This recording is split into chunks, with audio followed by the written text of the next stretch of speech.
Chers amis, bonjour. Nous arrivons à la paracha Bo. La paracha Bo, c'est donc la paracha de la sortie d'Égypte que nous lisons chaque année à la fête de Pessah. Mais la paracha Bo, c'est également la paracha de la première mitzvah énoncée dans la Torah, qui est la proclamation de Rosh Chodesh. C'est d'ailleurs le sujet du premier commentaire de Rashi sur la Torah dans la paracha Bereshit, puisqu'il pose là-bas la question: pourquoi la Torah ne commence-t-elle pas par cette mitzvah, mitzvah de proclamer Rosh Chodesh que l'on trouve dans la paracha Bo. Donc jusque-là, nous avions parlé de la vie des patriarches, de la vie en Égypte, et puis maintenant, nous commençons à parler des mitzvot.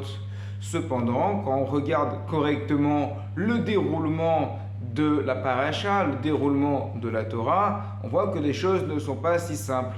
Effectivement, on pourrait dire donc que le paracha Bereshit, le Sefer Bereshit, le livre de la Genèse, c'est Derech Eretz Kadma la Torah, le savoir-vivre a précédé la Torah, le déroulement des midot, des traits de caractère que nous apprenons de nos patriarches. Puis ensuite vient le sujet de la formation du peuple juif en exil, qui va se retrouver en Égypte, puis ensuite avec la sortie d'Égypte. Cependant, ce passage-là continue, va plus loin que la paracha Bo. Il faut compter les parachas Shemot, Vaera, Bo et ensuite Béchalar, puisqu'il y aura dans la paracha Béchalar la traversée de la mer Rouge, et c'est à ce moment-là que termine véritablement l'épisode de l'Égypte, à partir du moment où les Bnei Israël ont traversé la mer et voient, alors que eux sont de l'autre côté du rivage, ils voient les Égyptiens noyés. Donc ça y est, la peur qu'ils avaient des Égyptiens est terminée, l'emprise de l'Égypte est définitivement terminée à partir du moment où ils sont passés de l'autre côté. Après la paracha Béchalar va venir la paracha Yitro, où là il y aura la révélation du Sinaï avec vraiment la loi, les mitzvot qui vont commencer. Puis après la paracha Yitro, c'est la paracha Mishpatim, et là il y a pléthore de mitzvot, de commandements qui sont énoncés. Donc on passe vraiment à l'aspect loi par rapport à l'aspect récit qui était depuis Bereshit et le début de Shemot. Et donc à partir de là, on ne peut que s'étonner. Finalement, qu'est-ce que fait la première mitzvah de la Torah, cette proclamation de Rosh Chodesh? Qu'est-ce qu'elle fait en plein milieu de la paracha Bo, alors que nous sommes encore dans la thématique de la sortie d'Égypte? On se serait logiquement attendu à ce que la première mitzvah de la Torah se trouve à partir du moment où on termine le sujet de l'exil et de la sortie d'Égypte, pour commencer le sujet des mitzvot et du déroulement des commandements qui nous sont imposés avec la paracha Yitro, puis ensuite la paracha Mishpatim.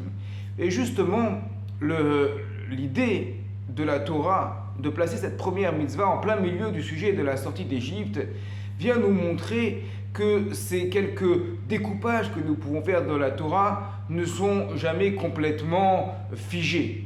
Et qu'en réalité, même lorsque l'on parle du développement des traits de caractère, on va également parler des mitzvot, de la loi. Même lorsqu'on parle de la sortie d'Égypte, on va également parler des midot, du rapport humain des uns avec les autres. Même lorsqu'on parle de l'Égypte, on va également parler de la loi. La loi commence déjà, le don de la loi, les premières mitzvot commencent déjà en exil en Égypte. Cela vient nous montrer donc que la Torah et la mitzvah arrivent déjà bien avant d'arriver au Sinaï, et encore plus avant d'arriver en Eretz Israël, en terre d'Israël. La mitzvah est indépendante du lieu où on est. La mitzvah est toujours présente et préexistante.